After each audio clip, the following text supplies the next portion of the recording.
প্রথম দিনের ক্লাসে আমরা তড়িৎ প্রবাহ ওহমের সূত্র যে চ্যাপ্টার আছে তার বেসিক জিনিসপত্রগুলো দেখেছিলাম। যেরকম তড়িৎ প্রবাহ কি, ঠিক আছে, তড়িৎ প্রবাহ বলতে আমরা কি বোঝাই সেটা দেখেছিলাম।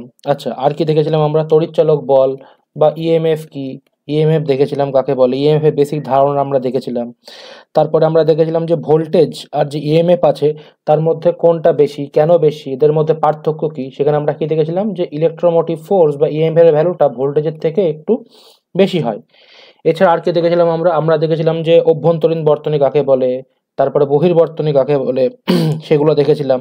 মুক্ত বর্তনী কাকে বলে, বদ্ধ বর্তনী কাকে বলে, এদের মধ্যে ডিফারেন্স কি, সেগুলো আমরা আগের ক্লাসে দেখেছিলাম। এছাড়া আমরা বিভিন্ন রকম তড়িৎ কোষ নিয়ে আলোচনা করেছিলাম। তড়িৎ কোষ কত প্রকারের হয়ে থাকে, তড়িৎ কোষ মানে কি ব্যাটারি, ব্যাটারি কত প্রকারের হয়ে থাকে এবং তার বিভিন্ন রকম পার্থক্য, ব্যাটারির সঙ্গে ডায়নামোর কিরকম ধরনের পার্থক্য হয়, কোনখানে সচল যন্ত্রাংশ থাকে, কোনখানে সচল যন্ত্রাংশ থাকে না, কোনটায় রাসায়নিক শক্তি পরিবর্তিত হয়, এবং তড়িৎ কোষও যে বিভিন্ন রকমের হয় সেগুলো আমরা দেখেছিলাম। কি কি ছিল?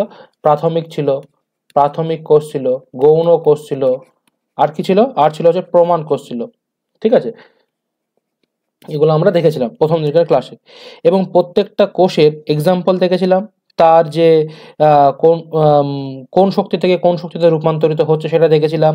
আর কি দিয়ে তৈরি, তার ক্যাথোড কি, তার অ্যানোড কি, ঠিক আছে, তারপরে তার যে তড়িৎ বিশ্লেষ্য পদার্থগুলো কি, প্রত্যেকটা কোষের এক্সাম্পল সেগুলো দেখেছিলাম।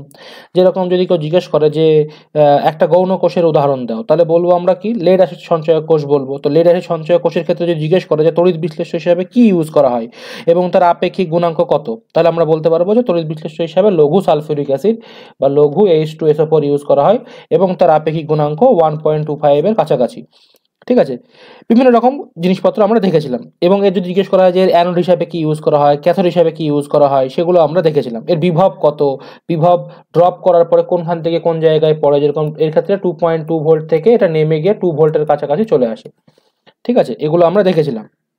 আচ্ছা, আর আমরা কি দেখেছিলাম? আর দেখেছিলাম যে অ্যাম্পিয়ার আওয়ার বলতে কি বোঝায়, অ্যাম্পিয়ার আওয়ারের পার্থক্য কি, একটা ফুললি চার্জড যদি ব্যাটারি থাকে সেটা ফুললি ডিসচার্জ হতে কত পরিমাণ আধান সাপ্লাই দিতে পারে, অর্থাৎ তার যে কর্মদক্ষতার যে রাশিমালাগুলো সেখান থেকে ডিরাইভ করা যায়, অর্থাৎ ইটার ভ্যালুটা, সেটা আমরা দেখেছিলাম যে ইটা ডিরাইভ করেছিলাম। ঠিক আছে, কর্মদক্ষতা কত প্রকারের হয়, অ্যাম্পিয়ার আওয়ার কর্মদক্ষতা, শক্তি কর্মদক্ষতা, এদের মধ্যে যে কোনটার সঙ্গে কোনটার সম্পর্ক কি, সেগুলো আমরা দেখেছিলাম। ঠিক আছে, এইবার এছাড়াও আমরা রিক্যাপে কি দেখেছিলাম, ওহমের যে বেসিক সূত্র অর্থাৎ V is equal to I R, সেটা প্রমাণ করেছিলাম। ঠিক আছে, সেখান থেকে আমরা গ্রাফিক্যাল রিপ্রেজেন্টেশনগুলো দেখেছিলাম যে ওহমীয় পরিবাহীর জন্য গ্রাফ কিরকম হয়, অহমীয় পরিবাহীর জন্য গ্রাফ কিরকম হয়। আচ্ছা, কিরকম ওহমীয় পরিবাহীর জন্য গ্রাফ কিরকম ছিল, মূল বিন্দুগামী সরলরেখা ছিল। যেরকম অহমীয় পরিবাহী বা যদি অর্ধ পরিবাহী বলি তার ক্ষেত্রে গ্রাফ কিরকম ছিল, ফরওয়ার্ড বায়াসে এরকম, রিভার্স বায়াসে এখান থেকে গিয়ে এরকম। তো এই জিনিসপত্রগুলো আমরা প্রথম দিনকার ক্লাসে দেখেছিলাম। আজকে আমরা তারপর থেকে দেখব, তারপর থেকে আমরা কি দেখবো যে রোধের ওপরে বিভিন্ন রকম যে বিষয়, তার প্রভাব কি, কিরকম কিরকম প্রভাব পড়ে এবং কোন কোন বিষয়ের ওপরে রোধগুলো কিরকম কিরকম ভাবে নির্ভর করে, সেগুলো আমরা আজকের ক্লাস থেকে দেখব। আচ্ছা, তো আমরা বেসিক্যালি এর আগের দিন কি দেখেছিলাম, রোধ সম্পর্ক আমরা জেনেছিলাম, রোধের একক কি, ওহম আমরা জানি সেটা। ঠিক আছে, V is equal to I R থেকে রোধের বর্ণনা পেয়েছিলাম এবং সেখান থেকে ডিরাইভ করেছিলাম, সেখান থেকে গ্রাফ এসেছিল আমার মূল বিন্দুগামী সরলরেখা y is equal to m x এর সঙ্গে কম্পেয়ার করে। এই সমস্ত টপিক আমরা ফার্স্ট ক্লাসে দেখেছি। তো আজকে আমরা দেখবো যে রোধের ওপরে বিভিন্ন রকমের বিষয়ের প্রভাব কি। এটুকু তো আমরা জানি যে যদি কোনো পরিবাহীর টেম্পারেচারকে বৃদ্ধি করা হয় তাহলে তার রেজিস্ট্যান্স বা রোধের ভ্যালু কি হয়, টেম্পারেচার বৃদ্ধির সঙ্গে সঙ্গে বাড়ে, অর্থাৎ টেম্পারেচার বাড়ালে পারে রোধের ভ্যালু বৃদ্ধি পায়। এবার এছাড়াও আর কিসের কিসের ওপরে রোধ নির্ভর করে সেগুলো আমরা দেখব। তো এক নাম্বার যেটা বললাম যে প্রথমেই যে টেম্পারেচার বা পরিবাহীর যে উষ্ণতা, সেই উষ্ণতা বৃদ্ধির সঙ্গে সঙ্গে রোধ কি হয়, বৃদ্ধি পায়। তাহলে উষ্ণতা বৃদ্ধির সঙ্গে ডিরেক্টলি প্রপোর্শনাল হিসাবে নির্ভর করবে। সেগুলো আমরা পরপর লিখছি এখন। আচ্ছা, আর একটা কিসের কিসের উপর নির্ভর করতে পারে, আর আমি বলতে পারি 2 নাম্বার যে পরিবাহীর দৈর্ঘ্য কি, পরিবাহীর দৈর্ঘ্য, পরিবাহীর দৈর্ঘ্যের উপর নির্ভর করতে পারে। আচ্ছা, পরিবাহীর প্রস্থচ্ছেদের ক্ষেত্রফল, পরিবাহীর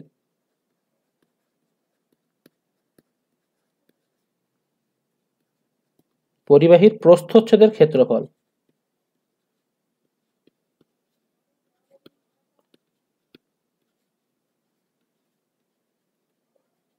ঠিক আছে।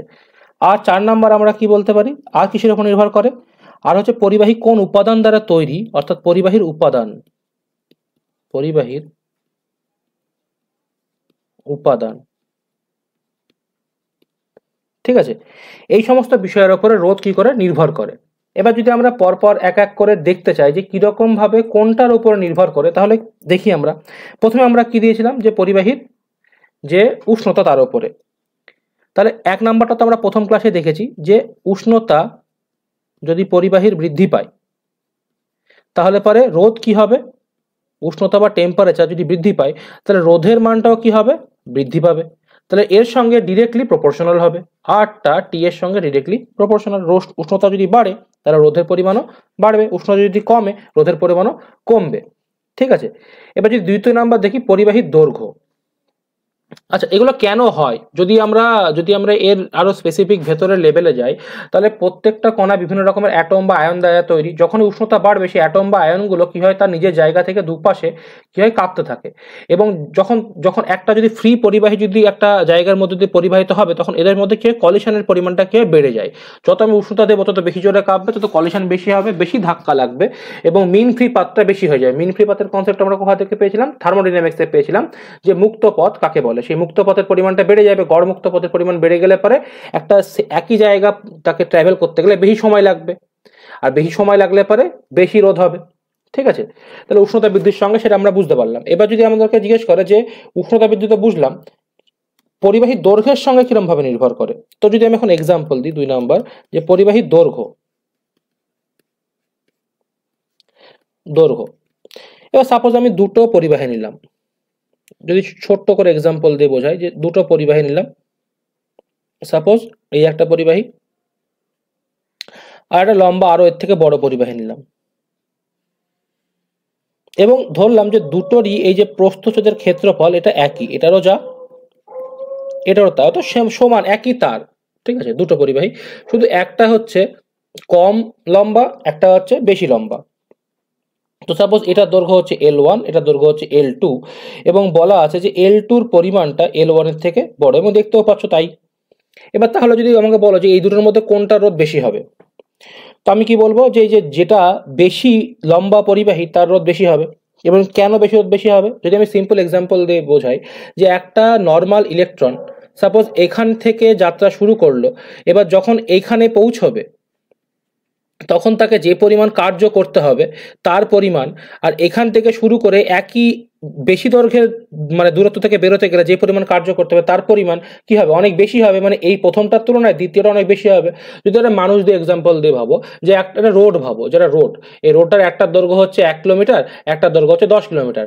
এবার তাহলে একটা লোককে 1 কিলোমিটার চলতে গেলে যে পরিমাণ কার্য করতে হবে, নিশ্চয়ই 10 কিলোমিটার চলতে গেলে একই পরিমাণ কার্য করতে হবে না, অনেক বেশি পরিমাণ কার্য করতে হবে। তাহলে যত লম্বা লেন তত বেশি কার্য, তাহলে তত বেশি তাকে খাটতে হবে, তাহলে তত তার কি হবে, বাধার পরিমাণটা বেশি হবে ট্রাভেল করতে, তাই না? সাপোজ একজনের বাড়ি 1 কিলোমিটার দূরে, তাকে যে পরিমাণ খাটতে হবে বাড়ি যেতে গেলে, একজনের বাড়ি 10 কিলোমিটার দূরে, তাকে অনেক বেশি পরিমাণ খাটতে হবে।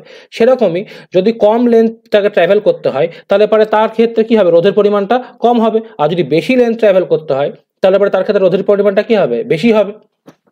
তাই তো? তাহলে আমরা এখান থেকে পরিষ্কারভাবে বুঝতে পারছি যে যত দৈর্ঘ্যের পরিমাণটা বৃদ্ধি পাবে তত রোধের পরিমাণটাও কি হবে, বৃদ্ধি পাবে।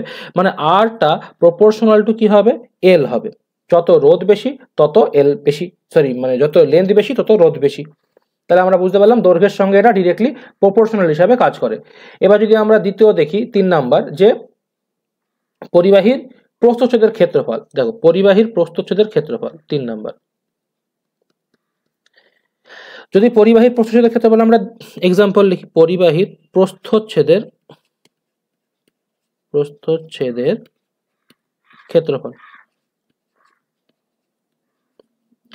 এবার সাপোজ এখানেই যেরকম দুটো তার নিয়েছিলাম, যদি দৈর্ঘ্য বিভিন্ন রকম ছিল কিন্তু প্রস্থচ্ছেদের ক্ষেত্রফল এক ছিল। এবার উল্টো কেস যদি আমরা করি, যে দুটো পরিবাহী নিলাম যাদের দৈর্ঘ্য তো এক, মানে একটা পরিবাহী সাপোজ এরকম,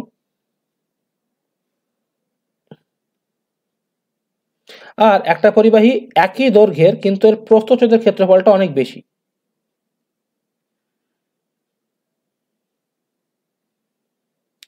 এবার দেখো তাহলে আমরা কোনটা রোধ কত বেশি হবে, যদি ভাবি যে সাপোজ যদি আমি মানুষ দিয়ে বোঝাই, সাপোজ 2 বা 10টা মানুষ আছে বা 5টা মানুষ আছে, এটা রোড ধরো, এই 5টা মানুষ একই লাইনবদ্ধভাবে 1 2 3 4 5, এই 5টা মানুষ একই লাইনবদ্ধভাবে পাশাপাশি এইটার মধ্যে দিয়ে যত মানে ভালোভাবে যেতে পারবে তার থেকে বেশি ভালোভাবে এখানে যেতে পারবে 5টা মানুষ, তাই না? তাহলে এখানেও কম বাধা পাবে। বা আমি বলতে পারি যে এইটুকু জায়গার মধ্যে দিয়ে যতগুলো সংখ্যক ইলেকট্রন যেতে পারবে তার থেকে অনেক বেশি সংখ্যক ইলেকট্রন এই মোটা তারটার মধ্যে দিয়ে যেতে পারবে। তাহলে যত বেশি সংখ্যক ইলেকট্রন পরিবহন হবে পার ইউনিট টাইমে, তত বেশি সংখ্যক চার্জ পরিবাহিত হচ্ছে পার ইউনিট টাইমে, আমরা যত বেশি সংখ্যক কারেন্ট, আর যত বেশি কারেন্ট তার মানে তার রোধ তত কম। তাহলে যত এর প্রস্থচ্ছেদের ক্ষেত্রফলটা বেশি বড় হবে তত রোধের পরিমাণটা কি হবে, ধীরে ধীরে কমবে। তাহলে দেখতে পাচ্ছ এখানে যে প্রস্থচ্ছেদের ক্ষেত্রফল বাড়লে পারে রোধের মানটা ধীরে ধীরে ধীরে ধীরে ডিক্রিজ করছে। তাহলে আমরা এখান থেকে কি বলতে পারি যে রোধ বা রেজিস্ট্যান্স প্রস্থচ্ছেদের ক্ষেত্রফলের সঙ্গে ইনভার্সলি প্রপোর্শনাল হবে। তাহলে আর প্রপোর্শনাল টু 1/a। এবার যদি 3 নাম্বারের বদলে 4 নাম্বার দেখি যে উপাদানের ওপরে, এবার এই প্রত্যেকটা ক্ষেত্রে যখন আমরা এক্সাম্পলগুলো নিচ্ছি, যেরকম প্রথম ক্ষেত্রে নিলাম, এই যে এই ক্ষেত্রে যে উপাদানগুলো আমরা ইউজ করব, যদি আমরা লোহা ইউজ করি বা অ্যালুমিনিয়াম ইউজ করি তাহলে দুটো ক্ষেত্রে কি করব, একই ইউজ করব। এখানেও অ্যালুমিনিয়াম যদি ইউজ করি তাহলে এখানেও কি করব, আমরা একই অ্যালুমিনিয়াম ইউজ করব। এখানেও অ্যালুমিনিয়াম ইউজ করলে এখানেও অ্যালুমিনিয়াম ইউজ করব। মানে প্রত্যেকটা ক্ষেত্রেই যে আমরা জিনিসগুলো ইউজ করছি, মেটেরিয়ালগুলো, সেগুলো একই। এবার স্বাভাবিকভাবে যখন দুটো আলাদা আলাদা লেন্থ নিচ্ছি, একটা অ্যালুমিনিয়াম নিচ্ছি একটা জিঙ্ক নিচ্ছি, তাহলে পাঠাতে হবে না, দুটো একই আমার মেটেরিয়ালের জন্য করতে হবে। এবার তুমি ভেবে দেখো যে যদি দুটো ডিফারেন্ট ডিফারেন্ট মেটেরিয়াল হয়, সাপোজ একই দৈর্ঘ্যের একই প্রস্থচ্ছেদের আছে, এবার একটা ধরো লোহার আছে, সাপোজ 3টে মেটেরিয়াল আমি নিলাম, সাপোজ একটা হচ্ছে লোহার, একটা অন্য কিছু নিলাম, একই দৈর্ঘ্য একই প্রস্থচ্ছেদ, আর একটাও একই দৈর্ঘ্য একই প্রস্থচ্ছেদের আর একটা মেটেরিয়াল নিলাম, ঠিক আছে? এরকম 3টে মেটেরিয়াল নিলাম। একটা ধরো সাপোজ কি বলবো, ধরো একটা অ্যালুমিনিয়াম, একটা কপার, আর একটা ধরো লোহা, তুমি এফে ধরে নাও, ঠিক আছে? এবারে 3টে মেটেরিয়ালে তিন তিন রকম হবে, 3টে মেটেরিয়ালেরও 3 রকম হবে। তাহলে দেখতে পাচ্ছি উপাদান ডিফারেন্ট ডিফারেন্ট হলে পরে আমরা কি হবে, আমাদের যত রোধের পরিমাণটাও ডিফারেন্ট ডিফারেন্ট হবে। তাহলে রোধের ওপরে কি কি বিষয় আমরা দেখতে পেলাম, রোধের ওপরে বিভিন্ন বিষয় নির্ভরতার উপরে উপাদান একরকম দেখতে পেলাম, টেম্পারেচার একরকম দেখতে পেলাম। এই প্রত্যেকটা ক্ষেত্রে যখন আমরা এই প্রস্থচ্ছেদ মাপছি বা আমরা যখন এটা প্রস্থচ্ছেদ যখন মাপছি আমরা, এখানে আর প্রপোর্শনাল টু L/A, এখানে যে টেম্পারেচার দুটো ক্ষেত্রে কি আছে, ফিক্স আছে। প্রথম ক্ষেত্রে টেম্পারেচারও যা, দ্বিতীয় ক্ষেত্রে টেম্পারেচারও তাই। আবার দুটো ক্ষেত্রে যদি মেটেরিয়াল যেটা ইউজ করছি দুটো মেটেরিয়ালও একই, এক্ষেত্রেও তাই। টেম্পারেচার দুটো, এরও যা টেম্পারেচার এরও একই টেম্পারেচার, এবং দুটো ক্ষেত্রে মেটেরিয়াল কি হচ্ছে, একই ইউজ করছি আমরা, ঠিক আছে? একই মেটেরিয়ালের বস্তু এগুলো। এবার এই মেটেরিয়াল আর টেম্পারেচার বুঝতে পারলাম। মেটেরিয়াল আর টেম্পারেচারকে যদি বাদ দিয়ে দিই আমরা, তাহলে বেসিক্যালি যে রোধ সেটা কিসের কিসের উপর নির্ভর করছে, দেখো নির্ভর করছে ডিরেক্টলি প্রপোর্শনাল কার কার সঙ্গে হচ্ছে, যে রোধের মানটা আর প্রপোর্শনাল টু, প্রথম কথা হচ্ছে এল, দৈর্ঘ্য যত বৃদ্ধি পাচ্ছে তত রোধের যে মানটা সেটাও বৃদ্ধি পাচ্ছে। আর নির্ভর করছে কিসের উপরে, যে আর প্রপোর্শনাল টু 1/a, অর্থাৎ প্রস্থচ্ছেদের ক্ষেত্রফল যত এর বাড়ছে তত রোধের মানটা কি হচ্ছে, কমছে। তাহলে যত প্রস্থচ্ছেদের ক্ষেত্রফল বাড়বে তত রোধ কমবে, মানে বেশি ভালোভাবে কারেন্ট পরিবাহিত হবে, ঠিক আছে? এবার এই দুটোকে যদি আমরা সাম আপ করি, সাম আপ করলে পরে আমরা কি পাবো, না তো আরটাকে লিখতে পারি প্রপোর্শনাল টু L/A লিখতে পারি। এবার এখানে প্রপোর্শনালটাকে সরিয়ে যদি ইকুয়াল টু নিয়ে আসি তাহলে একটা কি পাবো, একটা কনস্ট্যান্ট পাবো। সেই কনস্ট্যান্টটাকে আমরা দেবো হচ্ছে রো। তাহলে আর সেখান থেকেই আসছে R is equal to rho L/A। এবার এখানে রোটা কি, রোটা হচ্ছে পরিবাহিতাঙ্ক, রোধাঙ্ক, ঠিক আছে? রোটা হচ্ছে রোধাঙ্ক, রোকে বলা হয় রোধাঙ্ক বা রেজিস্টিভিটি, রেজিস্টিভিটি, ঠিক আছে, রোধাঙ্ক। তো রোধাঙ্কের মানটা যত জিনিসের থেকে দেখতে পাচ্ছ এখান থেকে যে R proportional equal to rho L/A, এগুলো সব সব তোমাদের টেনে ছিল, ঠিক আছে? আর ইকুয়াল টু রো L/A, এখানে রোটা হচ্ছে রোধাঙ্ক, এই রো এর মানটা ডিরেক্টলি কার সঙ্গে প্রপোর্শনাল, আর এর সঙ্গে প্রপোর্শনাল।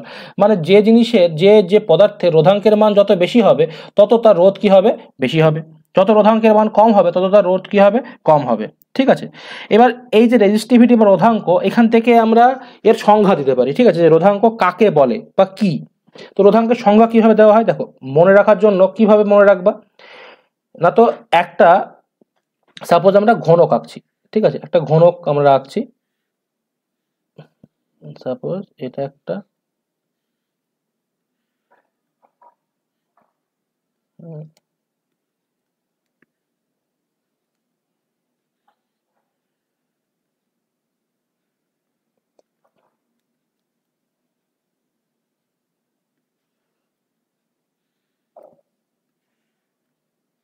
হুম,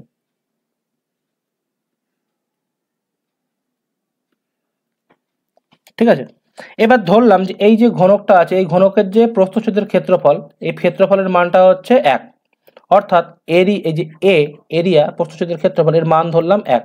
আর এই যে লেন্থ এল, এই এল এর মানও হচ্ছে কি 1, এ এর মানও 1 আর লেন্থের মানও 1, মানে এ এল এর মানও 1। তাহলে এখান থেকে আমরা কি বলতে পারি, এ এল মানে এর ভলিউম বা সেটার মান কি হবে, আয়তন, আয়তনের মানও কি হয়ে যাবে, ভি ইজ ইকুয়াল টু এ এল, মানে সেটা হয়ে যাবে 1, 1 ইন্টু 1।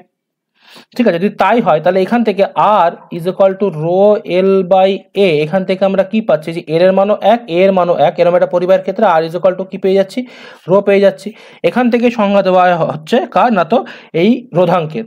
তাহলে কি বলতে পারি দেখো, ভালো করে লক্ষ্য করবে যে একক দৈর্ঘ্য মানে এল ইজ ইকুয়াল টু 1, একক দৈর্ঘ্য এবং একক প্রস্থচ্ছেদ বিশিষ্ট কোনো পরিবাহীর দুই বিপরীত পৃষ্ঠের মাঝে, দুই বিপরীত পৃষ্ঠের মাঝে যে রোধ, মানে এই যে জায়গাটা, এই জায়গাটার যে রোধ, এই জায়গাটা রোধটাকে কি বলা হয়, রোধাঙ্ক বলে। তাহলে আরেকবার বলছি আমি, একক দৈর্ঘ্য আর একক ক্ষেত্রফল বিশিষ্ট কোনো পরিবাহীর দুই বিপরীত পৃষ্ঠের মাঝে, এই পৃষ্ঠ আর এই পৃষ্ঠ, এই দুই বিপরীত পৃষ্ঠের মাঝে এই যে জায়গাটা, এই জায়গাটার যে রোধ, সেই রোধটাকেই বলা হয় ওই পরিবাহী রোধাঙ্ক।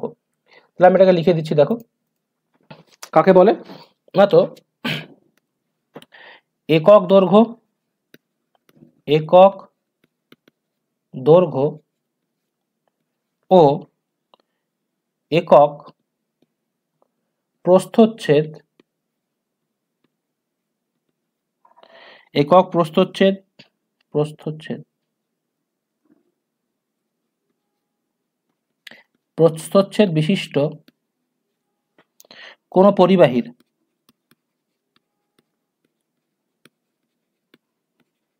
কোনো পরিবাহীর দুই বিপরীত পৃষ্ঠের, দুই বিপরীত পৃষ্ঠের মাঝের রোধকে,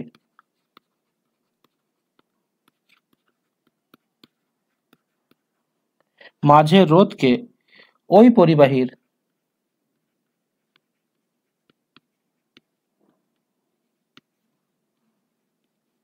রোধাঙ্ক বলে, রোধাঙ্ক বলে। তাহলে আশা করি বুঝতে পারলাম কি বললাম, যে একক যে লেন্থ অর্থাৎ এল ইজ ইকুয়াল টু 1 আর একক প্রস্থচ্ছেদের ক্ষেত্রফল, এই মানে একক দৈর্ঘ্য আর একক প্রস্থচ্ছেদের ক্ষেত্রফল বিশিষ্ট কোনো পরিবাহীর দুই বিপরীত পৃষ্ঠের মাঝের রোধকে কি বলা হয়, ওই পরিবাহী রোধাঙ্ক বলা হয়। ঠিক আছে, তাহলে এটাই হচ্ছে একটা রোধাঙ্কের সংজ্ঞা। এইবার তাহলে ভালো করে দেখতে পাচ্ছ, রোধাঙ্কের পর আর একটা জিনিস আমাদের ইম্পর্টেন্ট টপিক এখান থেকে জানতে হবে, যে রোধাঙ্কের ইউনিট কি হতে পারে, রোধাঙ্ক থেকে কি কি আসতে পারে। তো রোধাঙ্কের ইউনিট যদি আমাকে বের করতে হয়, তাহলে রোধাঙ্কের একক, রোধাঙ্কের একক, রোধাঙ্কের একক কি হবে দেখো, আর ইজ ইকুয়াল টু আমরা কি পেলাম এক্ষুনি, আর ইজ ইকুয়াল টু পেলাম রো এল বাই এ। ঠিক আছে, এবার এখানে রোটা হচ্ছে রোধাঙ্ক, এই রোটাই হচ্ছে রোধাঙ্ক। এবার R is equal to rho L by A যদি পাই, তাহলে এখান থেকে রো সমান সমান কি বেরোবে, রো সমান সমান বেরোবে আর এ বাই এল। এবার এখান থেকে যদি আমাকে বের করতে হয় রো এর একক, রো এর একক, তাহলে কি হবে সেটা, ওপরে দেখো কি আছে আর, তাহলে আর এর একক হবে, গণিত এ এর একক হবে, ডিভাইডেড বাই এল এর একক হবে। এবার আর এর একক কি, আমরা সবাই জানি যে ও আর এর একক হচ্ছে ওহম, তাহলে আর এর একক ওহম। এর একক কি, যদি এসআই পদ্ধতিতে করে তাহলে মিটার স্কোয়ার। আর এল এর একক কি, এল এর একক হচ্ছে মিটার এসআই পদ্ধতিতে, তাহলে এই মিটার স্কোয়ারের সঙ্গে একটা মিটার কেটে যাবে, তাহলে কি পেয়ে যাবো, ওহম মিটার। এটা হয়ে যাচ্ছে রোধাঙ্কের একক কিসে, রোধাঙ্কের একক হচ্ছে সিজিএস পদ্ধতিতে। যদি এসআই পদ্ধতিতে, যদি সিজিএস পদ্ধতিতে হয় তাহলে কি হবে, ওহম সেমি। এটা হয়ে যাবে সিজিএস পদ্ধতিতে।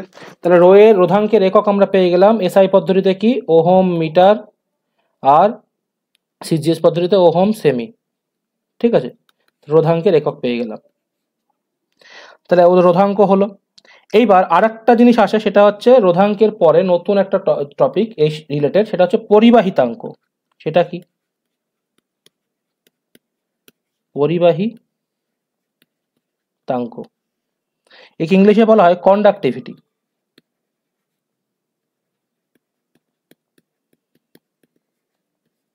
কন্ডাক্টিভিটি। ঠিক আছে, কন্ডাক্টিভিটি কি? কন্ডাক্টিভিটিকে প্রকাশ করা হয় সিগমা দিয়ে।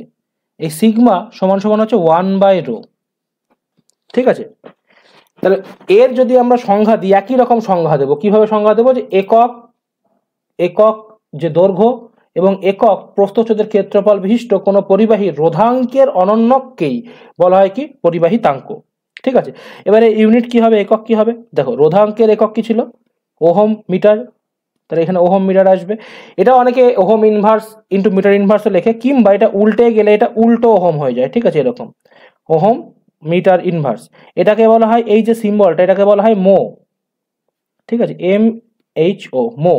তাহলে মো মিটার ইনভার্স। আর সিজিএস পদ্ধতিতে কি হয়ে যাবে? মো সেমি ইনভার্স।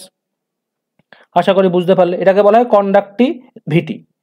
এরপরে চলে আসে হচ্ছে একটা নতুন টপিক, সেটা হচ্ছে আমরা কি কি পেলাম? আমরা জেনারেলি 3 রকমের জিনিসপত্র এখনো পর্যন্ত জানতে পেরেছি। একটা হচ্ছে পরিবাহী জানতে পেরেছি, অন্তরক জানতে পেরেছি। ঠিক আছে, এবার পরিবাহী অন্তরকের মাঝামাঝিও একটা জিনিস আমরা এর আগে দিনকে বললাম, সেমি কন্ডাক্টর বা অর্ধপরিবাহী। এবার আমরা আরেকটা জিনিস এখানে দেখব, সেটা হচ্ছে অতি পরিবাহী। কি? অতি পরিবাহী। ঠিক আছে, অতি পরিবাহী বা একে বলা হয় সুপার কন্ডাক্টর।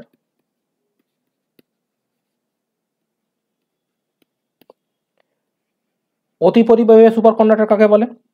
যে কিছু কিছু পদার্থ আছে, যে কিছু কিছু পদার্থগুলো একটা নির্দিষ্ট টেম্পারেচার পর্যন্ত রোধের কোনো রকম প্রকাশই দেখায় না, মানে রোধ থাকে না বললেই চলে, রোধ জিরো। তাহলে সেই সমস্ত পরিবাহীগুলোর মধ্যে কারেন্ট কি হবে? খুবই র্যাপিডলি পরিবহন হবে। তো এই সমস্ত পরিবাহীগুলোকে বলা হয় অতি পরিবাহী, যেগুলোর নির্দিষ্ট টেম্পারেচার পর্যন্ত কি হয়? কোনো রকম রেজিস্ট্যান্স শো করে না, রেজিস্ট্যান্স থাকে না, রেজিস্ট্যান্স জিরো। সেই সমস্ত পদার্থগুলোকে বলা হয় অতি পরিবাহী। আর যে টেম্পারেচার পর্যন্ত এদের রেজিস্ট্যান্স থাকে না এবং তারপর থেকে ধীরে ধীরে রেজিস্ট্যান্স শো করতে শুরু করে, সেই পার্টিকুলার টেম্পারেচারটাকে বলা হয় ক্রিটিক্যাল টেম্পারেচার। ক্রিটিক্যাল টেম্পারেচার বা সংকট উষ্ণতা। ঠিক আছে, তাহলে যে টেম্পারেচার থেকে এরা দেখাবে, মানে রেজিস্ট্যান্স প্রকাশ করতে শুরু করবে, বা যে টেম্পারেচারের আগে রেজিস্ট্যান্স থাকবে না, সেগুলোকে, সেই টেম্পারেচারটাকে, পার্টিকুলার টেম্পারেচার উষ্ণতাটাকে বলা হয় সংকট উষ্ণতা বা ক্রিটিক্যাল টেম্পারেচার। আর যে সমস্ত পরিবাহীগুলো নির্দিষ্ট টেম্পারেচার পর্যন্ত কি হয়, যে কোনো রকম রোধের প্রকাশ দেখায় না, রোধ থাকে না, সেই সমস্ত পরিবাহীগুলো কে বলা হয় কি? অতি পরিবাহী। তাহলে অতি পরিবাহী বুঝতে পারলো আশা করি। ঠিক আছে, এবার আমরা এই যে ফর্মুলাটাকে আমরা পড়লাম, যে R is equal to rho L by A, এটা তো গেল এর ফর্মুলা, খুবই সোজা। যে দৈর্ঘ্যের সঙ্গে ডিপেন্ড করছে, একবার রিপিট যদি করি, দৈর্ঘ্যের সঙ্গে এ মানে সমানুপাতে তোমার ভ্যারি করছে, অর্থাৎ প্রপোর্শনাল। আর ইনভার্সলি প্রপোর্শনাল হচ্ছে কার সাথে? এর ক্ষেত্রফলের সাথে। এবং এই দুটোকেই কম্বাইন করছে, যে সেখান থেকে পাচ্ছে কি? এল বাই এ। এখানে একটা কনস্ট্যান্ট আসছে, সমানুপাতটাকে সরালে পারে, সেটাকে আমরা বলছি রো, সেটাকে এবারে রোধাঙ্ক, সেটা হচ্ছে রো এল বাই এ। এই রোটাকেই বলা হয় কি? রোধাঙ্ক। আর এর অনন্যকটাকে বলা হয় কি? যে পরিবাহিতাঙ্ক, বা সিগমা সমান সমান 1/ρ। ঠিক আছে, এবার এই যে ফর্মুলা, এই ফর্মুলাটার কিরকম টাইপের অঙ্ক আসতে পারে সেগুলো আমরা দেখব।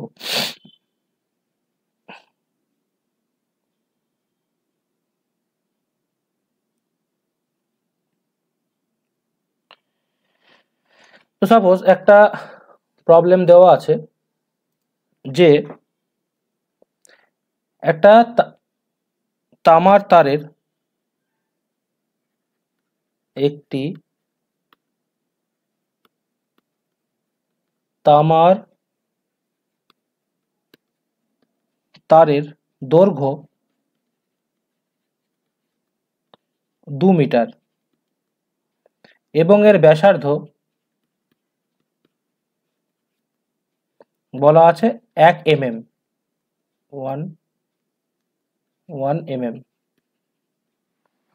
যদি তামার তারের রোধাঙ্ক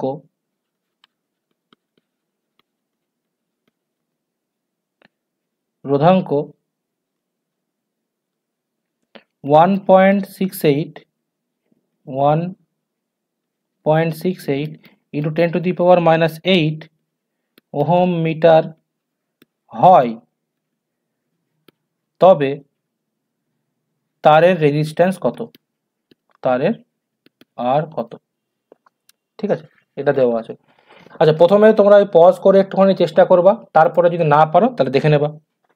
ঠিক আছে, তো দেখো এখানে আমি অ্যান্সার করে দিচ্ছি। এখানে এখানে কি কি সাপ্লাই করা আছে দেখো, এখানে দেওয়া আছে তামার তারের দৈর্ঘ্য এল দেওয়া আছে 2 মিটার, আর কি দেওয়া আছে এর ব্যাসার্ধ অর্থাৎ আর দেওয়া আছে কত 1 mm, তাহলে 1 mm দেওয়া আছে। 1 mm কে যদি আমি এখানে মিটারে করে নিই মানে এসআই পদ্ধতিতে ট্রান্সফার করে নিই তাহলে কত হয়ে যাবে 0.001 মিটার। এর রেজিস্টিভিটি বা রোধাঙ্ক দেওয়া আছে কত rho is equal to 1.68 into 10⁻⁻8 ohm meter. তাহলে এর আমাকে কি বের করতে বলেছে রো আর বের করতে বলেছে, তাহলে আর সমান সমান কি হয় রো এল বাই এ। কি কি সাপ্লাই করা আছে এখানে দেখো, এখানে সাপ্লাই করা আছে রো সাপ্লাই করা আছে এল সাপ্লাই করা আছে কিন্তু এ সাপ্লাই করে না, তাহলে আমাকে এটা বের করতে হবে। এ সমান কি হয় পাই আর স্কোয়ার, এখানে আর দেখো আবার সাপ্লাই করে দেওয়া আছে, ঠিক আছে, তাহলে আর সাপ্লাই করে দেওয়া আছে, তাহলে আমাকে প্রথমে এটাকে বের করে নিতে হবে। তাহলে আমি কি করব, আমি প্রথমে বের করব যে এর যে ক্রস সেকশনাল এরিয়া বা প্রস্থচ্ছেদের ক্ষেত্রফল এ সেটা কি এ সমান সমান হয় পাই আর স্কোয়ার। পাই আর স্কোয়ার কেন, এটা লম্বা চোঙের মতন হয়, এখানে এর রেঞ্জটা এই যে ব্যাসার্ধ সেটা হচ্ছে আর, তাহলে এটা হবে টোটালটা পাই আর স্কোয়ার, তাহলে এ সমান সমান পাই আর স্কোয়ার বসিয়ে দাও পাই ইন্টু 0.001 তার হোল স্কোয়ার। তাহলে দেখবে এটার পায়ের ভ্যালু 3.14, এটা 10⁻³ যাবে, তাহলে কত হচ্ছে 3.14 ইন্টু 10⁻⁻6 মিটার স্কোয়ার। তাহলে এর এরিয়া বেরিয়ে গেল। এবারে রেজিস্ট্যান্স বের করে দাও, আর সমান সমান কি বেরোবে rho L by a, value বসিয়ে দাও। রো এর ভ্যালু বলে দিয়েছে 1.68 ইন্টু 10⁻⁻8, তারপরে এল এর ভ্যালু কত বেরোলো, এল এর ভ্যালু বলে দিয়েছে 2 মিটার, এই যে 2 মিটার, তাহলে ইন্টু 2 ডিভাইডেড বাই এর ভ্যালু বের করলাম 3.14 ইন্টু 10⁻⁻6, এটাই হবে অ্যান্সার, এত ওহম। দেখবা বের করলে পরে অ্যাপ্রক্সিমেটলি 1.07 ওহম বেরোবে প্রায়, ঠিক আছে। তাহলে এটা ছিল প্রথম অঙ্ক, আশা করি তোমরা বুঝতে পেরেছো। আচ্ছা এরপরে সেকেন্ড আর একটা অঙ্ক করো, ধরো এই টাইপের আর একটাই দেখাই। এখানে ধরো দেওয়া আছে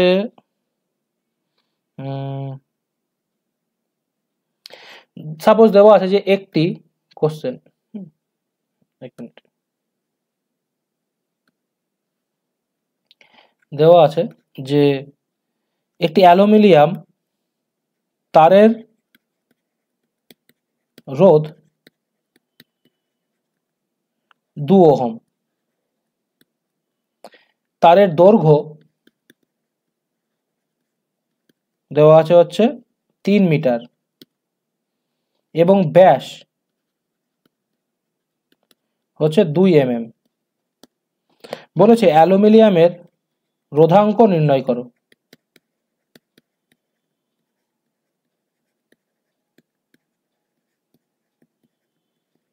ঠিক আছে, তো প্রথমে এটাকে পজ করে দেখবা যে পারছো কিনা, না পারলে পরে তারপর অ্যান্সার দেখে নেবা। তো দেখো কি কি সাপ্লাই করা আছে, তারের রোধ দেওয়া আছে অর্থাৎ রেজিস্ট্যান্স আর সমান সমান দেওয়া আছে হচ্ছে 2 ওহম, তারের দৈর্ঘ্য দেওয়া আছে, দৈর্ঘ্য কত দেওয়া আছে এল সমান সমান 3 মিটার, তারের ব্যাস দেওয়া আছে মানে ডি দেওয়া আছে 2 mm, তাহলে 2 mm যদি ব্যাস হয় তাহলে এখান থেকে আমি রেজিস্ট্যান্স আর সমান সমান বের করে নিতে পারবো d/2, মানে সেটা কত বেরোবে 1 mm, 1 mm মানে 0.001 মিটার, ঠিক আছে, তাই বেরিয়ে গেল। এবার আমাকে বের করতে বলেছে রোধাঙ্ক কত, তাহলে আমরা কি জানি যে আর সমান সমান রো এল বাই এ, তাহলে এখান থেকে রো সমান সমান কি পাচ্ছি আর এ বাই এল, তাহলে এখানে আর দেওয়া আছে, দেখো এখানে আর সাপ্লাই করে দেওয়া আছে, ঠিক আছে, এ সাপ্লাই করে দেওয়া নেই, এল সাপ্লাই করে দেওয়া আছে, এখানে এল সাপ্লাই করে দেওয়া আছে, কিন্তু এখানে এ সমান সমান আগের মতো আমরা কি জানি পাই আর স্কোয়ার, এখানে কিন্তু আরটা দেখো এখানটায় সাপ্লাই করে দেওয়া আছে, এই যে এখানে আর সাপ্লাই করে দেওয়া আছে, ঠিক আছে, আর সাপ্লাই করে দেওয়া আছে, তাহলে আমাকে কি বের করতে হবে এখানে আগে এটাকে বের করে নিতে হবে, একই রকম জিনিসপত্র।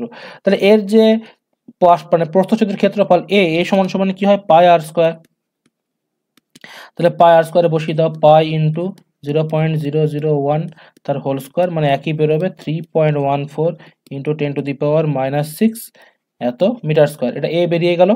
এবার তাহলে আমাকে বের করতে হবে এখন রো বের করতে বলেছে, তাহলে আর ইন্টু এ বাই এল, তাহলে আর এর ভ্যালু কত আছে, আর এর ভ্যালু আছে 2 ওহম, এ এর ভ্যালু আছে হচ্ছে 3.14 ইন্টু 10⁻⁻6 ডিভাইডেড বাই এল, এল এর ভ্যালু হচ্ছে 3, তো এটা এবার ক্যালকুলেট করবো, অ্যাপ্রক্সিমেটলি এটা বেরোবে 2.09 ইন্টু 10⁻⁻6 এত ওহম মিটার। ওহম মিটার, এরকম বেরোবে। ঠিক আছে, এবার এখান থেকে বের করতে দিতে পারে যে একটা সাপোজ অঙ্ক, আর ধরনের অঙ্ক দিই, যে এই টাইপের অঙ্ক দেবে, এর থেকে আর অন্যরকম টাইপের অঙ্ক দেওয়ার পসিবিলিটি নেই তেমন। রোদ বেরিয়ে গেল, ঠিক আছে, আর এক ধরনের আরেকটা দেখে নাও এক্সাম্পল কোশ্চেন। বলেছে একটা তামার সিলিন্ড্রিকাল তারের যে রোধাঙ্কের মান দেওয়া আছে 2.5 ইন্টু 10⁻⁻8 ওহম মিটার। তামার তারের দৈর্ঘ্য অর্থাৎ এল দেওয়া আছে কত, 5 মিটার, এবং এর যে রেজিস্ট্যান্স অর্থাৎ আর দেওয়া আছে 0.1 ওহম। বলেছে যে তামার তারের ব্যাসার্ধ নির্ণয় করো, মানে আর ইজ ইকুয়াল টু কত বের করতে বলেছে। ঠিক আছে, তাহলে এটাকে কিভাবে করবা, দেখো একই রকম প্রসেস, এখানে রো দেওয়া আছে, সাপ্লাই করা আছে, রো সমান সমান দেওয়া আছে 2.5 ইন্টু 10⁻⁻8 ওহম মিটার। এখানে এল সাপ্লাই করে দেওয়া আছে দৈর্ঘ্য অর্থাৎ 5 মিটার, এখানে আর সাপ্লাই করে দেওয়া আছে 0.1 ওহম। এবার তাহলে এখান থেকে যদি আমরা বের করতে চাই, কিসের ভ্যালু বের করতে বলছে, আর এর ভ্যালু।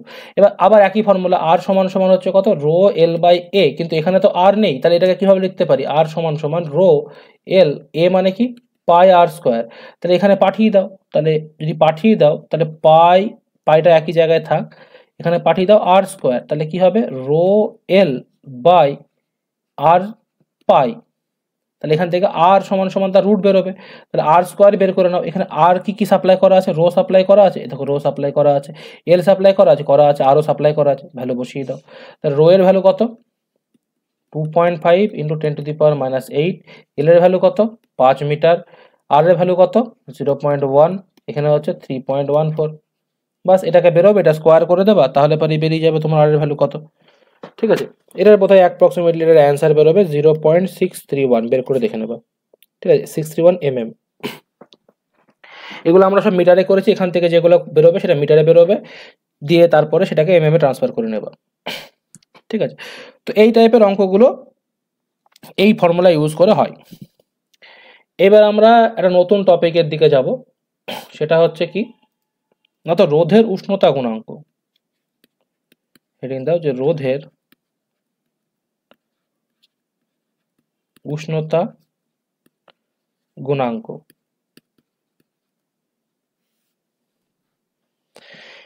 তো রোধের উষ্ণতা গুণাঙ্ক দেখানোর আগে আমরা একটুখানি 11-এর ছোট্ট ছোট্ট জিনিসপত্র যেগুলো পড়েছিলাম সেগুলোর সম্বন্ধে একটু আর একবার দেখে নিই। দেখবা, মনে করে দেখবা যে আমরা 11-এ কিছু গুণাঙ্ক পড়েছিলাম, যেরকম দৈর্ঘ্য প্রসারণ গুণাঙ্ক, আয়তন প্রসারণ গুণাঙ্ক, সেগুলোকে একবার আমরা দেখব। তো সেগুলো কি ছিল আমি একবার জাস্ট মনে করিয়ে দিই, যে যদি সাপোজ একটা কোনো বস্তু আছে, তার দৈর্ঘ্য, তার আছে সাপোজ, সেই তারের দৈর্ঘ্য, সাপোজ একটা টেম্পারেচার T1 টেম্পারেচারে এই তারটার দৈর্ঘ্য হচ্ছে L1, এগুলো 11-এ তোমরা পড়েছো। এবার যেই এর টেম্পারেচারের মানটাকে আমরা কি করব, বাড়াবো, সঙ্গে সঙ্গে দৈর্ঘ্যটা কি হবে, বৃদ্ধি পাবে। তো টেম্পারেচারের মানটাকে সাপোজ বাড়িয়ে আমি কি করলাম না, তো T2 করে দিলাম, তখন এর দৈর্ঘ্য হয়ে গেল L2। এবং এখানে বলা আছে যে অবভিয়াসলি যে T2 এর যে মান, এটা T2 হচ্ছে টেম্পারেচারে, T2 এর মান T1 এর থেকে বেশি। এবার তাই যদি হয় তাহলে এটা কি, এখান থেকে আমরা কি দৈর্ঘ্য প্রসারণ গুণাঙ্কের মানটা বের করেছিলাম, দৈর্ঘ্য প্রসারণ গুণাঙ্কের মানটা কি বেরিয়েছিল, আলফা সমান সমান বেরিয়েছিল অন্তিম দৈর্ঘ্য মাইনাস প্রাথমিক দৈর্ঘ্য ডিভাইডেড বাই প্রাথমিক দৈর্ঘ্য ইন্টু টেম্পারেচারের যে হ্রাস বৃদ্ধি, মানে T2 মাইনাস T1। এখানে এটা কি, L1টা হচ্ছে প্রাথমিক দৈর্ঘ্য, আর এটা কি প্রাথমিক টেম্পারেচার বা প্রাথমিক উষ্ণতা। এই L2টা কি, L2টা হচ্ছে অন্তিম দৈর্ঘ্য, আর এখানে T2 মাইনাস T1টা কি, T2 মাইনাস T1টা হচ্ছে T বা উষ্ণতার হ্রাস বৃদ্ধি, উষ্ণতা বৃদ্ধি। ঠিক আছে, এটা বেরিয়েছিল কার ক্ষেত্রে, যে কোনো একটা বস্তুর ক্ষেত্রে যে দৈর্ঘ্য প্রসারণ গুণাঙ্কের মানটা বের করেছিলাম সেটা এরকম বেরিয়েছিল।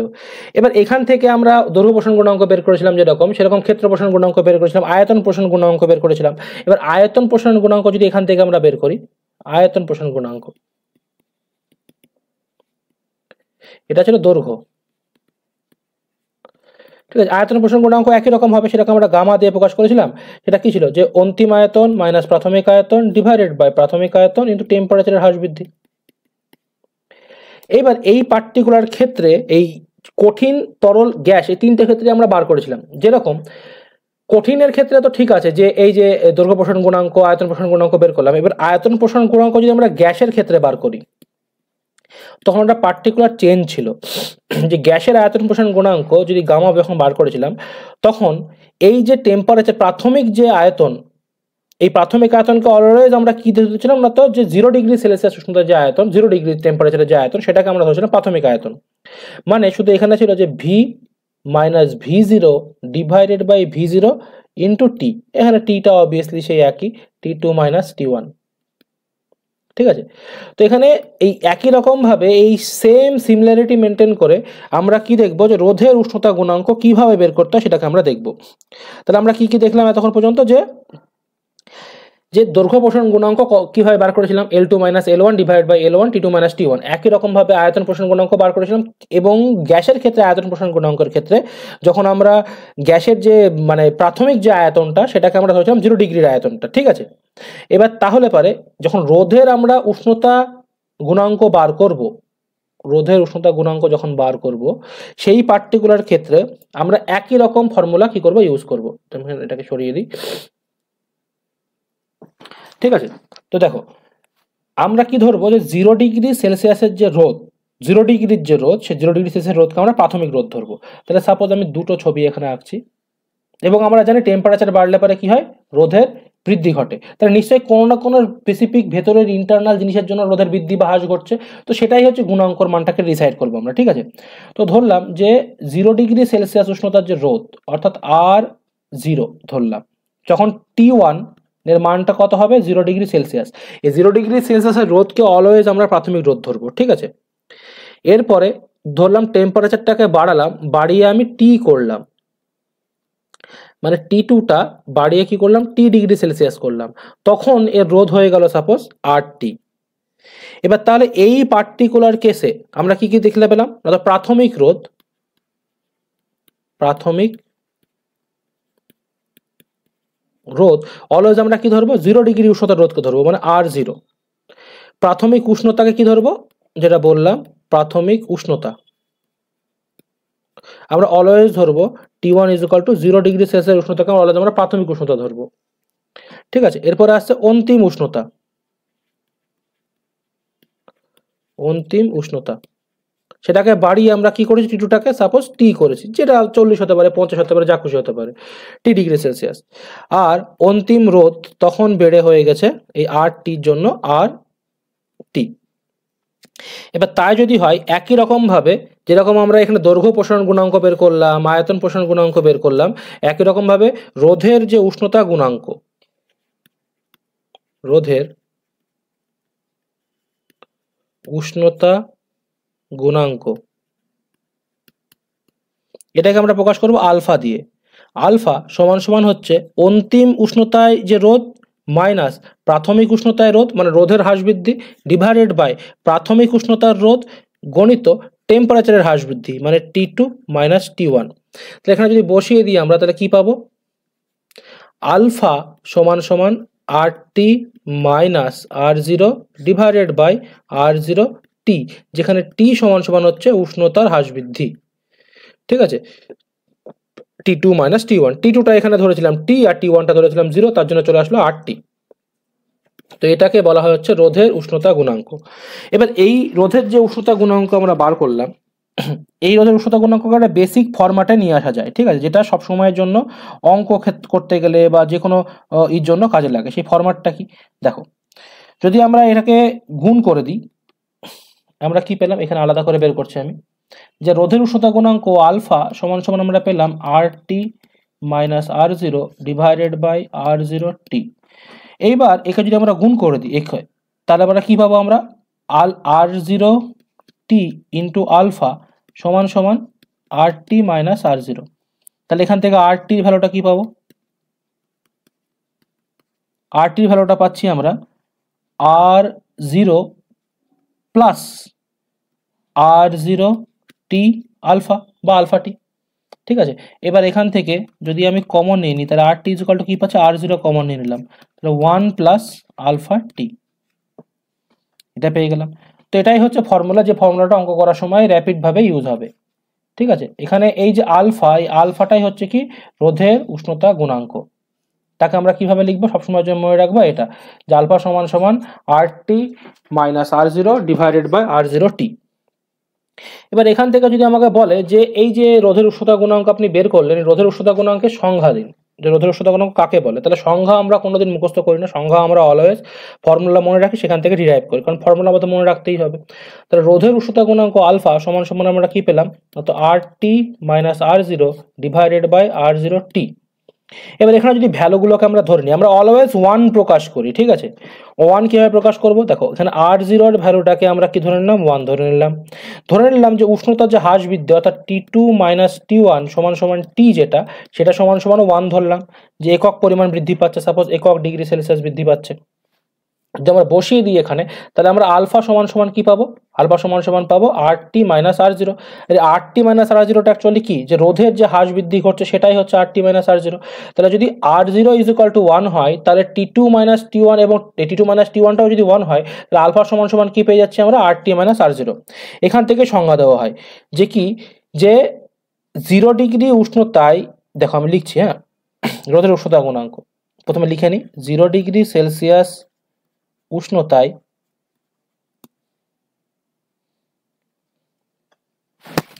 0 ডিগ্রি সেলসিয়াস উষ্ণতায় একক রোধ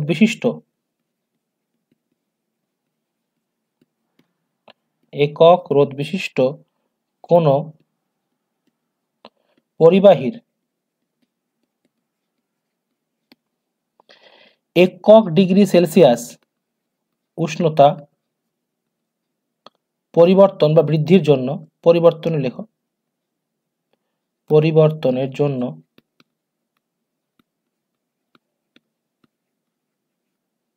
রোধের যে পরিবর্তন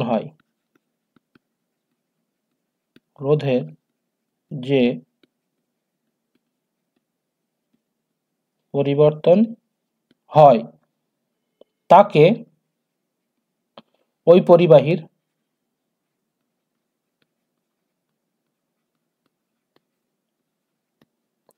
রোধের উষ্ণতা গুণাঙ্ক বলে। তাহলে কি বললাম, দেখো ভালো করে লক্ষ্য করো, যে এখানে আমি 0 ডিগ্রি উষ্ণতায় বলেছি, তাই না, 0 ডিগ্রি উষ্ণতায় একক রোধ বিশিষ্ট কোনো পরিবাহী। এবার 0 ডিগ্রি উষ্ণতায় কেন বলছি না, ভালো করে লক্ষ্য করো, এখানে যে T2 মাইনাস T1টা আমরা করেছি, T2 মাইনাস T1 এর ভ্যালু কত ধরেছি আমরা, একক ডিগ্রি সেলসিয়াস। তাহলে সেখানে T2 এর ভ্যালুটা কত ছিল, T2 এর ভ্যালু বাড়িয়ে করেছিলাম T, আর T1 এর ভ্যালু ছিল কত, 0 ডিগ্রি সেলসিয়াস। তার জন্যই আমরা আসছিল কি, এখানে T আসছিল। এবার সেখানে এই যে এখানে যদি আমি আলাদা করে লিখি, যে T2 minus T1 is equal two আমরা বের করেছি 1 ডিগ্রি সেলসিয়াস। T2 এর ভ্যালুটাকে যদি আমরা, T1টা আমরা অলওয়েজ কি করতে হবে, T1টাকে আমাকে অলওয়েজ আমি বলেছি 0 ডিগ্রি সেলসিয়াসই ধরতে হবে। তার জন্য আমি কি বলেছি, 0 ডিগ্রি সেলসিয়াস উষ্ণতায়, এই যে 0 ডিগ্রি সেলসিয়াস উষ্ণতায় একক রোধ বিশিষ্ট কোনো পরিবাহীর রোধের মানটা কি একক, এই যে R0 এর মানটা একক, তাহলে 0 ডিগ্রি সেলসিয়াস উষ্ণতায় একক রোধ বিশিষ্ট পরিবাহীর উষ্ণতা কত বাড়াতে বলেছি, একক ডিগ্রি। এই T2 এর মানটা করেছি আমরা বাড়িয়েছি, পরিবর্তন করেছি 1 ডিগ্রি সেলসিয়াস। এদিকে বাড়াতেও পারি কমাতেও পারি। তাহলে কি বললাম, 0 ডিগ্রি সেলসিয়াস উষ্ণতায়, কারণ 0 ডিগ্রি সেলসিয়াস উষ্ণতায় আমরা অলওয়েজ ধরবো প্রাথমিক রোধ, একক রোধ বিশিষ্ট কোনো পরিবাহীর উষ্ণতা 1 ডিগ্রি সেলসিয়াস বৃদ্ধির জন্য, এই যে 1 ডিগ্রি সেলসিয়াস বাড়ালাম বা কমালাম পরিবর্তনের জন্য, রোধের যে পরিবর্তন হয়, যে রোধের যে পরিবর্তন হচ্ছে সেই পরিবর্তনটাকে কি বলা হয়, ওই রোধের উষ্ণতা গুণাঙ্ক বলা হয়, ওই পরিবাহীর রোধের উষ্ণতা গুণাঙ্ক। আশা করি ক্লিয়ার। তাহলে মুখস্থ করার জন্য না, হ্যাঁ, একবার যে ফর্মুলা দেখবা, আলফা সমান সমান RT minus R0 divide by R0 T, সেখানে R0 ইজ ইকুয়াল টু 1 ধরে নেবা, T2 minus T1 is equal two 1 ধরে নেবা, যেখানে T1টা তো অলরেডি আমরা জানি 0 ডিগ্রি সেলসিয়াসই আছে, আর T2টাকে আমরা কি করছি, 1 ডিগ্রি পরিবর্তন করছি, হয় বাড়াচ্ছি 1 ডিগ্রি না 1 ডিগ্রি কমাচ্ছি। সেখান থেকে আমরা ফর্মুলা পাচ্ছি 0 ডিগ্রি সেলসিয়াস উষ্ণতার একক রোধ বিশিষ্ট কোনো পরিবাহীর ক্ষেত্রে যদি উষ্ণতা আমি 1 ডিগ্রি বৃদ্ধি করি, তাহলে রোধের যে পরিবর্তন হচ্ছে, এই যে RT মাইনাস R0, সেটাকেই বলা হয় ওই পরিবাহীর রোধের উষ্ণতা গুণাঙ্ক। আশা করি বুঝতে পারলে, ঠিক আছে। এবার এই রোধের উষ্ণতা গুণাঙ্ক থেকে কিছু ছোট ছোট কনসেপচুয়াল অঙ্ক আসে, ঠিক আছে। আচ্ছা, এখানে অঙ্ক দেওয়ার আগে আমি একটা জিনিস আরো দেখিয়ে দিই যে তোমাকে এখান থেকে কোশ্চেন দিতে পারে, একটা প্রশ্ন এখান থেকে অ্যারাইজ করে, হ্যাঁ, কনসেপচুয়াল প্রশ্ন, যে দেখাও যে রোধের উষ্ণতা গুণাঙ্কের যে একক, রোধের উষ্ণতা গুণাঙ্কের যে একক, সে একক রোধের এককের উপরে নির্ভর করে না, রোধের এককের উপর নির্ভর করে না। তাহলে কি বললাম, দেখাও যে রোধের উষ্ণতা গুণাঙ্ক, এককটা কিসের, রোধের উষ্ণতা গুণাঙ্কের একক, কিন্তু সেটা রোধের এককের উপর নির্ভর করে না। তো দেখো কিভাবে, খুবই সোজা একদম, হ্যাঁ, এখানে আমরা বের করতে বলছি আলফার একক। তাহলে আলফার একক আমরা দেখবো যে রোধের এককের উপর নির্ভর করে কি করে না। তাহলে সব জায়গায় আগে আমাকে দেখতে হবে আলফা সমান সমান কি, আলফা সমান সমান এক্ষুনি বার করলাম, সেটা কি R T minus R zero divide by R zero into T. তাহলে আলফার একক কি হবে, ওপরে এই যে আর টি মাইনাস আর জিরো দুটোই কি রেজিস্ট্যান্সের একক, তাহলে ওপরে হয়ে যাবে রোধের একক, রোধের একক। নিচেও আছে আর জিরো, তাহলে নিচেও কি হয়ে যাবে একটা রোধের একক, ইন্টু টি মানে কি টেম্পারেচার, তাহলে কি উষ্ণতার একক। তাহলে রোধের একক ক্যান্সেল হয়ে গেল, এখানে আলফার একক কি পেয়ে যাচ্ছি আমরা, আলফার একক পেয়ে যাচ্ছি হচ্ছে 1 বাই উষ্ণতার একক। তাহলে এই যে আলফার এককটা বার করলাম, এককে কোনো রকম আমার আছে, মানে রোধের একক আছে, ওহম আছে, নেই। তাহলে এই যে রোধের উষ্ণতা গুণাঙ্কের যে একক, সেই রোধের উষ্ণতা গুণাঙ্কের একক কোনো সময়ই রোধের এককের উপর নির্ভর করে না, per degree Celsius per degree Kelvin, এভাবে আমরা এর একক নির্ণয় করব। এবার যদি এখান থেকে এই যে বের করলাম, এখান থেকে যদি আমি একটা অঙ্ক দিই করতে, সাপোজ একটা অঙ্কে তোমাকে বলা আছে যে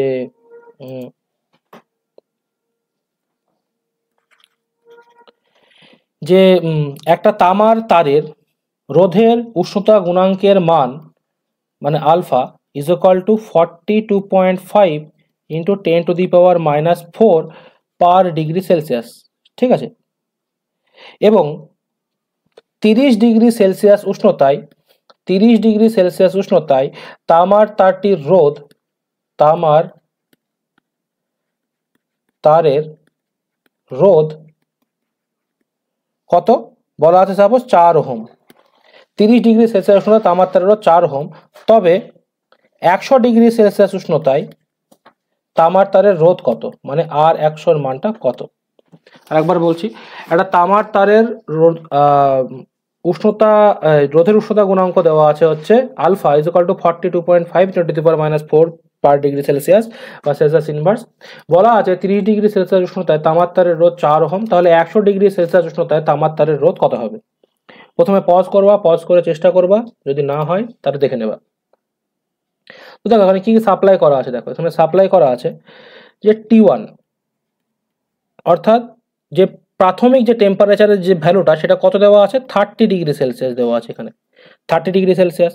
আর সেই 30 ডিগ্রি সেলসিয়াস উষ্ণতায় রেজিস্ট্যান্সের ভ্যালু আর 30 ভ্যালু দেওয়া আছে, সেটা কত, 4 ওহম। আমাকে বের করতে কি বলেছে, যে T2 এর ভ্যালু দেওয়া আছে কত ডিগ্রি, না তো 100 ডিগ্রিতে আমাকে বের করতে হবে, মানে হচ্ছে এই 100 ডিগ্রিতে আর 100 ভ্যালু কত হবে সেটা আমাকে বের করতে বলেছে। কিন্তু এখানে সবাই বেসিক গন্ডগোল এটা করে যে সবকিছুই সাপ্লাই করে দেওয়া আছে, তাহলে এখান থেকে ভ্যালুটাকে বসিয়ে দেবে, মানে alpha is equal to R T minus R zero divided by R zero into T. এবার এখানে সাপ্লাই তো করে দেওয়াই আছে, আর জিরোর জায়গায় এখানে বসিয়ে দেবে আর টি, মানে এখানে আর টি মাইনাস এখানে বসাবে 4 ডিভাইডেড বাই 4, আর এখানে টেম্পারেচারের ডিফারেন্স বসিয়ে দেবে 70, দিয়ে এখানে আলফার সঙ্গে গুণ করে দেবে। পুরো গোল্লা, পুরো ভুল। কারণ মোস্ট অফ দ্য জন্য এইভাবে অঙ্কটা করবে যে আর টি আর আর জিরোর জায়গায় আর 30 ভ্যালু বসাবে, কিন্তু এখানে ভালো করে প্রথমেই আমি যখন পড়ালাম তখন বললাম যে আর জিরো যেটা আছে সেটা আর জিরোই, অর্থাৎ 0 ডিগ্রি সেলসিয়াসের যে ভ্যালুটা সেটাই হচ্ছে আর জিরো, কোনো সময় অন্য টেম্পারেচারের ভ্যালুটা হবে না। তারপরে সেটা যদি আমাকে বের করতে হয় তাহলে আমাকে আর জিরোর ভ্যালুটাকে আগে বার করতে হবে। সেটা কিভাবে বার করব, সেটা না বার করেও হবে, যদিও হ্যাঁ না বার করেও হবে। দেখো অন্যভাবে কিভাবে করা যায়, দেখো এখান থেকে আমরা আর একটা রূপ দেখিয়েছিলাম গুণ করে, যে আলফা আর জিরো টি সমান সমান কি পেয়েছিলাম, R T minus R zero.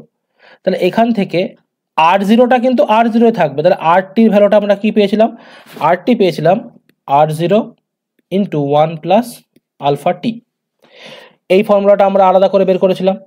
এবার এটাকে দিয়েই আমরা কাজ করব, কিভাবে করব, দেখো এখানে ভ্যালু কি কি দেওয়া আছে, আর টি তাহলে R30 ভ্যালু দেওয়া আছে। R30 ইজ ইকুয়াল টু কি দেওয়া আছে, R0 into 1 plus alpha into T. T এর ভ্যালুটা কত হবে, টি এর ভ্যালুটা 30 ডিগ্রি হয়ে যাবে, কারণ 0 মাইনাস 30। ঠিক আছে, একইভাবে R100 এর ভ্যালু কি হবে, R0 ইন্টু 1 প্লাস আলফা, আর এখানে 100 মাইনাস 0 মানে কত হবে, 100। তাহলে R100 আর R30 পেয়ে গেলাম। এবার জাস্ট আমাকে কি করতে হবে, দুটোকে ডিভাইড করে দিতে হবে। যদি ডিভাইড করে দিই এরকমভাবে আমরা বাই করে দিই, তাহলে এই দুটো বাই করলে পরে কি পাবো দেখো, যে R100 by R30 is equal two পেয়ে যাবো আমরা R0 into 1 plus alpha 100 divided by R0 into 1 plus alpha 30। এখান থেকে R0 কেটে গেল। R30 ভ্যালু আমরা কি জানি, এখানে বের করতে হবে।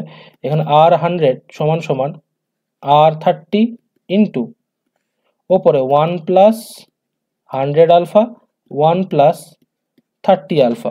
জাস্ট ভ্যালুগুলোকে পুট করে দাও। আলফার মান তুমি জানো, হ্যাঁ, R0 মান তুমি জানো, R0 বলছি, এখন R30 হবে, R0 কেটে গেছে, এই যে R0 কেটে গেছে, R30টা এদিকে গেছে। তাহলে এখানে জাস্ট ভ্যালুটাকে বসিয়ে দেবা। ভ্যালুটাকে যদি বসিয়ে দাও তাহলে কিরকম ক্যালকুলেশন হবে, দেখো R100 সমান সমান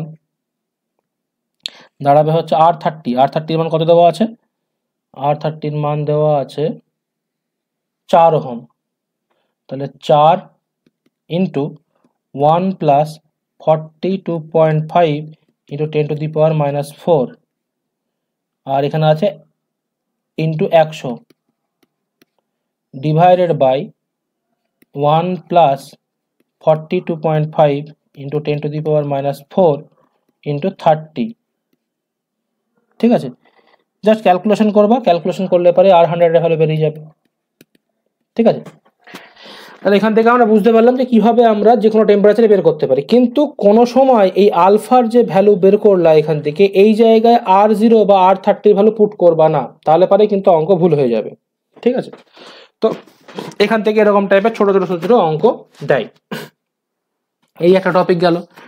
আচ্ছা, এবার আমরা একটা খুবই ইন্টারেস্টিং টপিক পড়বো, মানে খুবই ইন্টারেস্টিং টপিক, সেটা হচ্ছে যে কার্বন রোধক। ঠিক আছে, কি বললাম, কার্বন রোধক।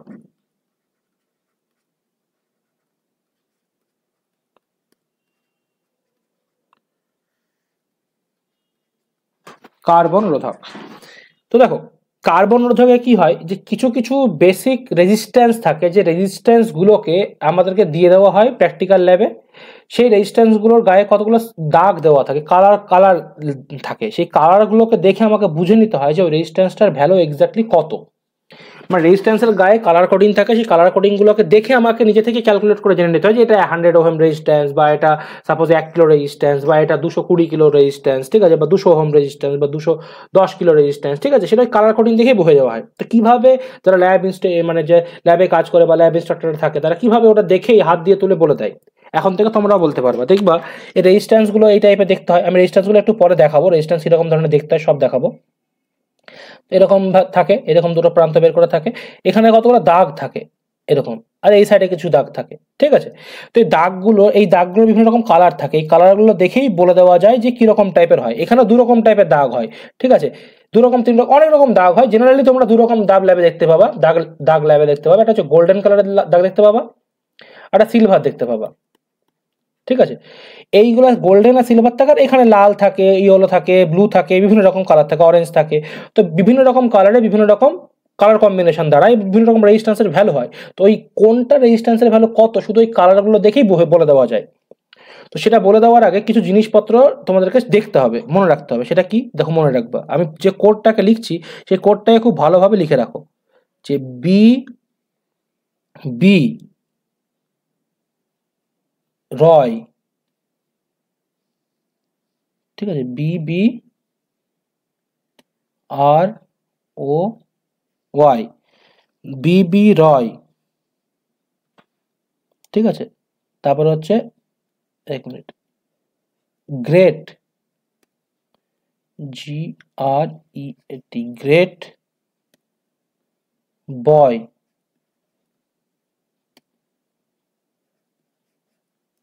হুম, ভেরি,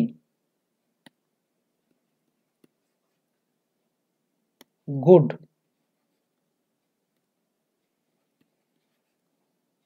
ওয়ার্ক।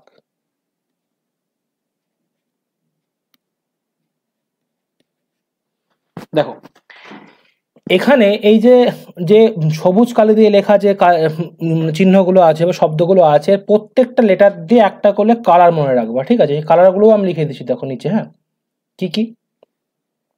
এটা হচ্ছে বি ফর ব্ল্যাক, পরপর লিখবা, ঠিক আছে?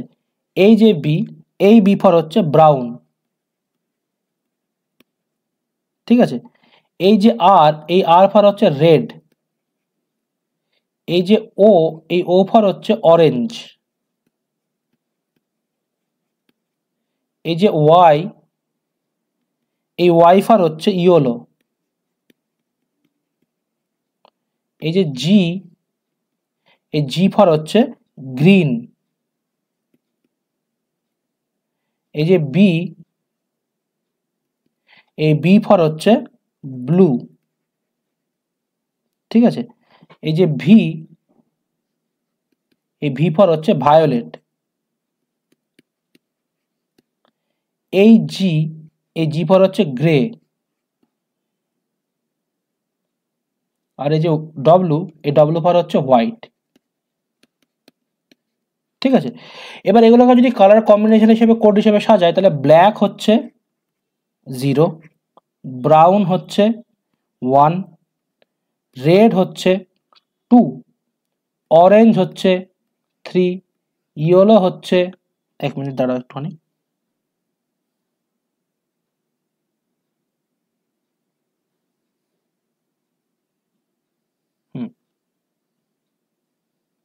হ্যাঁ, তো ইয়েলো হচ্ছে 4, গ্রিন হচ্ছে 5, ব্লু হচ্ছে 6, ভায়োলেট হচ্ছে 7, গ্রে, গ্রে হচ্ছে 8, হোয়াইট হচ্ছে 9। তাহলে কোডগুলো কি? B B Roy, great boy, very good work.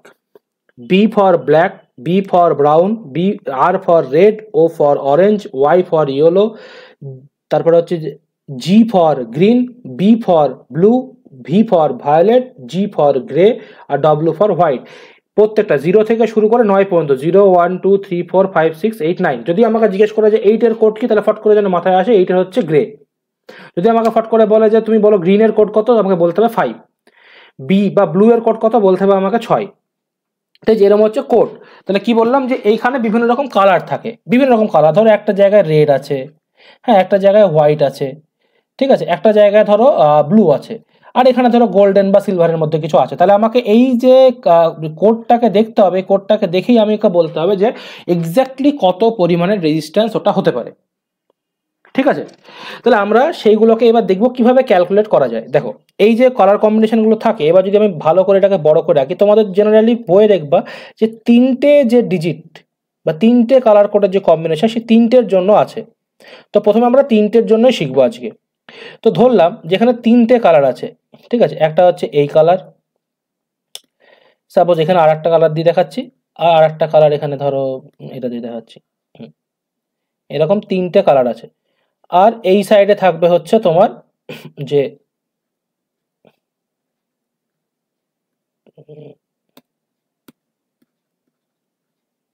এক মিনিট দাঁড়াও, এখানে আসছে না, এটা দিয়ে দেখা, এই সাইডে অন্য কোনো কালার থাকে, ঠিক আছে, গোল্ডেন বা সিলভার থাকে, সাপোজ এখানে গোল্ডেন আছে, যাই হোক।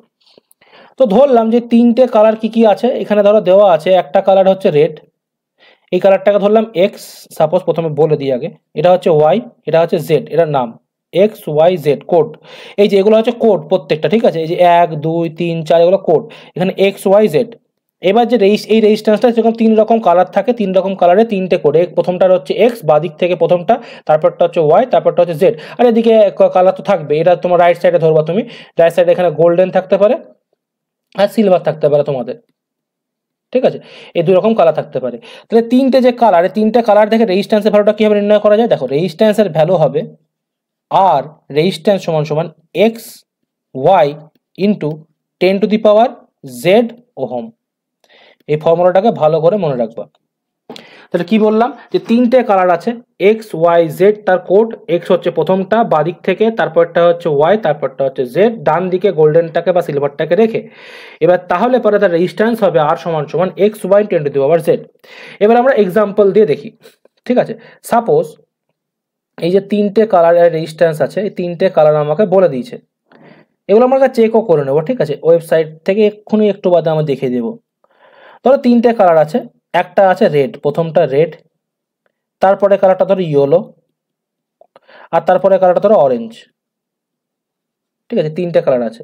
এখানে আমি দিয়েও দিই, ধরো মাঝেরটা হচ্ছে ইয়েলো এরকম, প্রথমটা হচ্ছে রেড এরকম রেড থাকবে, রেড ইয়েলো, আর তারপরটা ধরো অরেঞ্জ, অরেঞ্জ এখানে ধরে নাও এটা orange, orange, red yellow orange, ঠিক আছে, তিনটা কালার আছে। তাহলে যদি আমাকে বলে যে এই যে রেজিস্ট্যান্সটা আছে, এই রেজিস্ট্যান্সটার ভ্যালু কত আপনি বলুন, তাহলে আমাকে প্রথমে দেখতে হবে কি রেডের কালারটা কত, রেডের কোড কত। আচ্ছা কোড কীভাবে বসাবো, আর এ বসাবো, এখানে এই যে আর সমান সমান হচ্ছে এক্স ওয়াই ইন্টু 10⁻Z।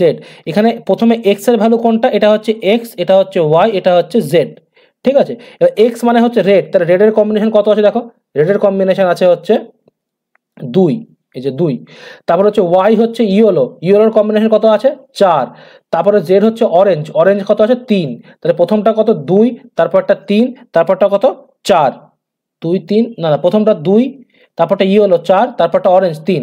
তাহলে দেখো প্রথমে যদি রেড লিখি, তাহলে রেডের ভ্যালু হচ্ছে, রেডের ভ্যালু হচ্ছে এটা হচ্ছে 2, প্রথমটা এক্স 2, তারপর হচ্ছে ইয়েলো, ইয়েলোর ভ্যালু কত 4, ইয়েলোর ভ্যালু 4, তারপর হচ্ছে জেড, জেডের ভ্যালু কত, জেডের ভ্যালু হচ্ছে অরেঞ্জ, অরেঞ্জ মানে হচ্ছে 3, তাহলে 2 4 3। তাহলে আমাকে এইভাবেই বসাতে হবে এখানে যে এক্স এর ভ্যালু হচ্ছে 2, তারপরটা ডিরেক্ট গুণ নয় কিন্তু ডিরেক্ট বসবে, 2 এর পরে 4 ইন্টু 10⁻, উপরে জেড মানে 3, তাহলে কত হয়ে যাবে এটা 24 ইন্টু 10⁻3, মানে কত হয়ে যাচ্ছে 24,000, মানে কত 24 কিলো, এটা হয়ে যাচ্ছে 24,000, 24,000 ওহম, বা বলতে পারি 10⁻3টাকে ধরে নিই 1 কিলো ধরে, যে 24 কিলো ওহম। তাহলে আমি কত সহজেই এই কালার কম্বিনেশনটা কি করতে পারলাম, কালার কোড বলে দিতে পারলাম। এইভাবে যদি আমি আরো কিছু বের করে দেখাই, যে সাপোজ একটা রেজিস্ট্যান্স আছে হচ্ছে, এগুলো আমরা একটু বাদে চেক করবো। সাপোজ এখানে আছে রেড রেড রেড, সাপোজ, ঠিক আছে, এখানে আছে এটা রেড, এটাও রেড, এটাও রেড। তো রেডের কম্বিনেশন এখনই কত দেখলাম, খাতে দেখো তোমাদের লেখা আছে 2, তাহলে এখানে এক্স এর জায়গায় 2, ওয়াই এর জায়গায় 2, জেড এর জায়গায় 2, এটা হচ্ছে এক্স, এটা হচ্ছে ওয়াই, এটা হচ্ছে জেড। তাহলে আমরা আর সমান সমান কিভাবে বের করতে পারি, আর সমান সমান হচ্ছে x Y into 10⁻Z।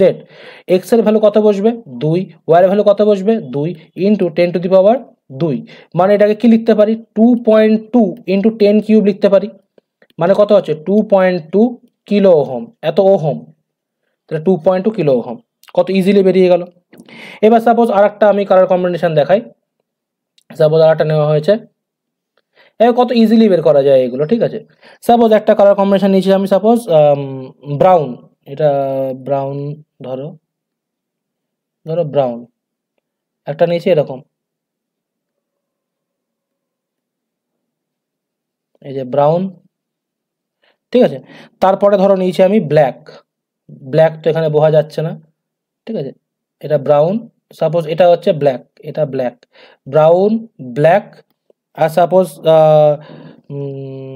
Brown black, আর ধরো ব্লু নেই, ঠিক আছে, ব্রাউন ব্ল্যাক ব্লু এরকম আছে।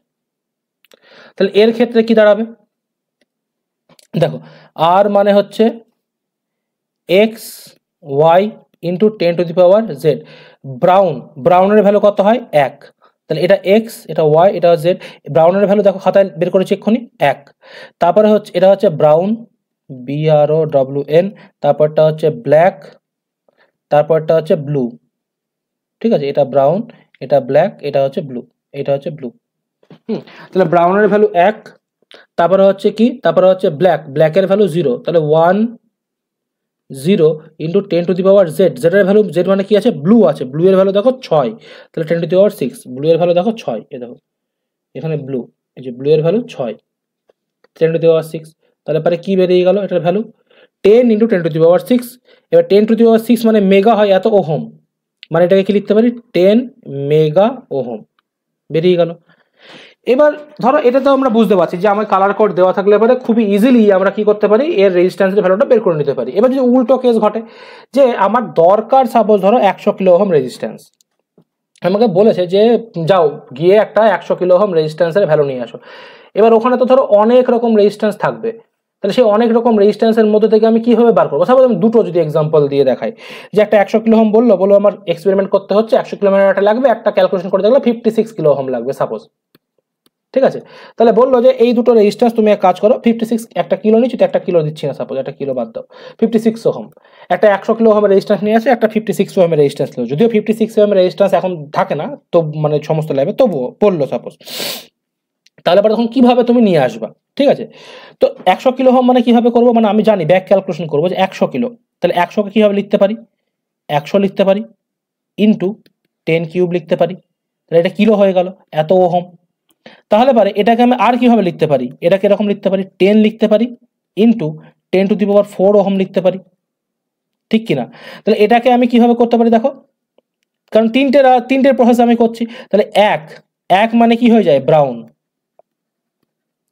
0 মানে কি হয়ে যাচ্ছে ব্ল্যাক, আর এখানে আছে 4 মানে কি জানি আমরা ইয়েলো, তাহলে আমাদেরকে ব্রাউন ব্ল্যাক ইয়েলো কম্বিনেশনের রেজিস্ট্যান্স খুঁজে আনতে হবে। একইভাবে 56 ওহম বলেছে, তাহলে আর কে আমরা কি করতে পারি 56 ইন্টু 10⁻0 মানে 1 করতে পারি, তাহলে এখানে 5 মানে আমরা কি জানি গ্রিন,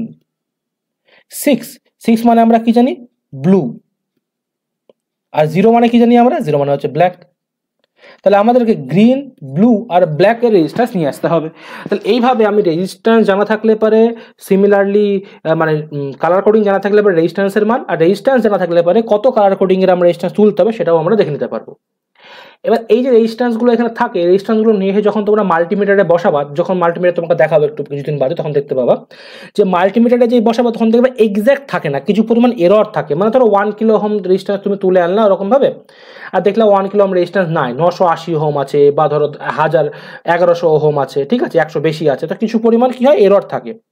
তো সেই এররটার জন্য একটু আগে বলছিলাম যে দুই ধরনের রেজিস্ট্যান্স থাকে, যে এখানে দুই ধরনের কালার থাকে। প্রথমত এদিকে তিনটে যে নিচ্ছি সেটা তো নিচ্ছি, তার সঙ্গে সঙ্গে এদিকেও দুটো রকমের কালার থাকে, একটা হচ্ছে গোল্ডেন তোমরা দেখতে পাবা জেনারেলি, আর একটা সিলভার দেখতে পাবে, এই দুটো খুবই বেশি প্রচলিত, ঠিক আছে।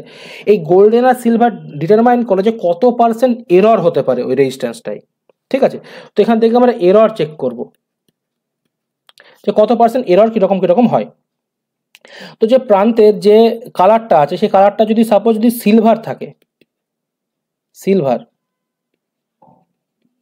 ঠিক আছে, রূপালে যদি কালার থাকে, তাহলে পরে আমরা বলবো যে 10% এরর আছে, ঠিক আছে, +-10%, 10% বেশিও হতে পারে, 10% কমও হতে পারে, ঠিক আছে। এটাকে আমরা প্রকাশ করছি হচ্ছে রো দিয়ে প্রকাশ করতে পারো, পি দিয়ে প্রকাশ করতে পারো, ঠিক আছে, পার্সেন্টেজের হলো।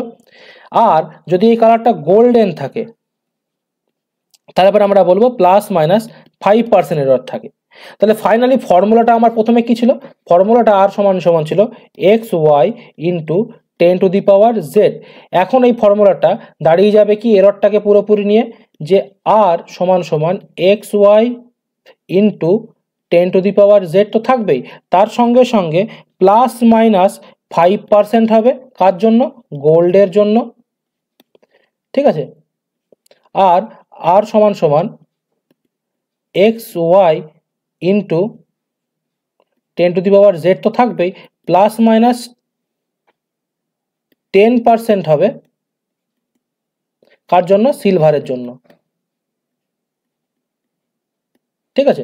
এটা হচ্ছে ফর্মুলা।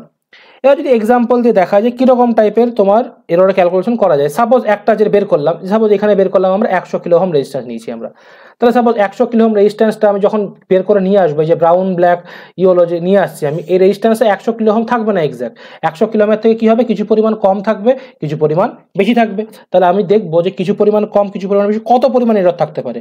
তো সাপোজ এখানে গোল্ডেন আছে, ঠিক আছে, এর যে 100 কিলো ওহম রেজিস্ট্যান্সটা আছে সেখানে গোল্ডেন আছে। কি বেরিয়েছিল 100 কিলো ওহমে? বেরিয়েছিল ব্রাউন, ব্ল্যাক আর ইয়েলো। আর ওই সাইডে কি আছে? গোল্ড আছে, গোল্ডেন। ঠিক আছে, এবার তাহলে পরে তখন এরর ক্যালকুলেশনটা কিরকম হবে? দেখো, প্রথম 100 কিলো, তাহলে 100 কিলো ওহম বার করেছি, তাহলে এই 100 কিলো ওহমের প্লাস মাইনাস 10% হবে। তাহলে 10%টা কীভাবে বার করব? তাহলে 100 কিলো মানে 100 ইন্টু 10⁻³ এত ওহম, এর 10% মানে 10 ডিভাইড বাই 100। তাহলে এখান থেকে বাদ দিয়ে দাও একটা, তাহলে কত হয়ে আছে? 10⁻⁴। তাহলে এর রেজিস্ট্যান্স যেটা 100 কিলো ওহম আমি নিয়ে এসেছিলাম, সেটার মান কত হবে? 100 কিলো ওহম, বা এটাকে লিখতে পারি আরও এইভাবে যে 100 ইন্টু 10⁻³ প্লাস মাইনাস 10⁻⁴ এত, বা এটাকে আমরা এভাবে লিখতে পারি যে কত হচ্ছে এখানে? 10 কিলো, 10 কিলো এদিক ওদিক হবে, 10 কিলো ওহম 10⁻⁴ মানে, তাহলে এটাকে লিখতে পারি 100 কিলো ওহম প্লাস, আচ্ছা এখানে গোল্ডেন ধরেছি আমি, সরি, গোল্ডেনের ক্ষেত্রে 5% হয়, এটা সিলভার হবে, সিলভার, সিলভার, ঠিক আছে, সিলভারের ক্ষেত্রে 10%। 100 কিলো প্লাস মাইনাস 10 কিলো, মানে এর রেজিস্ট্যান্সের ভ্যালু 90 কিলো ওহম থেকে 110 কিলো ওহম পর্যন্ত হতে পারে। এটা যদি আমরা গোল্ডেন ধরতাম, যেটা প্রথমে ভুল করে ধরেছিলাম, তাহলে এটা অর্ধেক হতো, 5 কিলো ওহম ডিফারেন্স হতো, মানে এর ভ্যালুটা 95 কিলো ওহম থেকে 105 কিলো ওহমের মধ্যে যে কোনো একটা জায়গায় থাকতো। ঠিক আছে, এরর। আশা করি বুঝতে পারলে যে কিভাবে আমার রেজিস্ট্যান্সের ভ্যালুগুলো কি হয়, এররে চেঞ্জ হয়।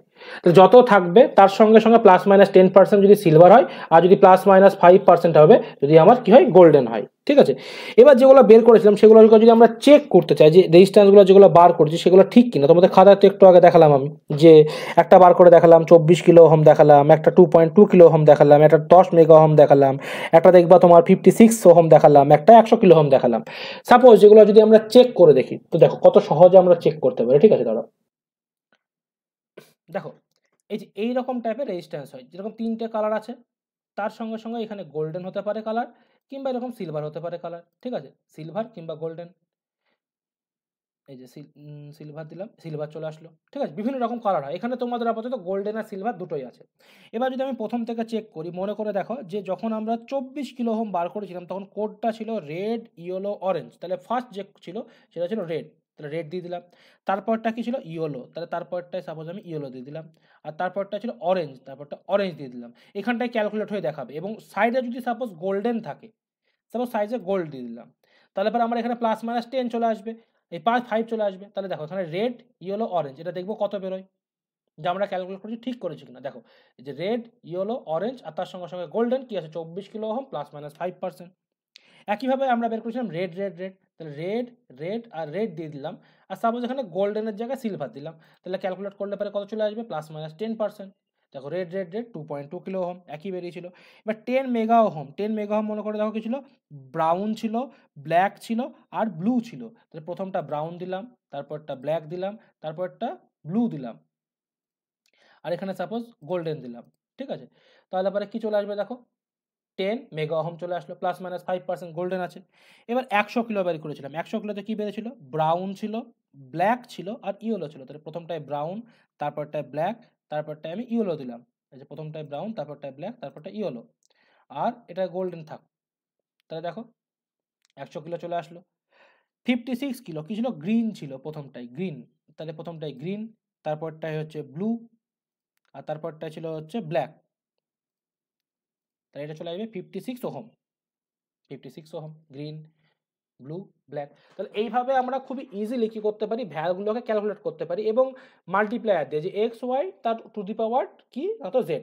ঠিক আছে, তো আশা করি তোমরা বুঝতে পারলে যে কিভাবে কত সহজে আমরা কি করতে পারি, রেজিস্ট্যান্সগুলো ক্যালকুলেট করতে পারি। হ্যাঁ, তাহলে এবার আমরা মোটামুটি আজকে এতদূর পর্যন্ত থাকবে। আমরা একবার সাম আপ করে দেখে নিই যে আমরা কি কি পড়লাম। ঠিক আছে, রোধের ওপরে বিভিন্ন রকম বিষয়, তার যে প্রভাব, তাহলে উষ্ণতার উপর নির্ভর করে, পরিবাহী দৈর্ঘ্যের উপর নির্ভর করে, পরিবাহীর উপাদানের উপর নির্ভর করে, পরিবাহীর প্রস্থচ্ছেদের ক্ষেত্রফল এর উপর নির্ভর করে। সেখান থেকে আমরা ফর্মুলা ডিরাইভ করেছিলাম R is equal to rho L by A.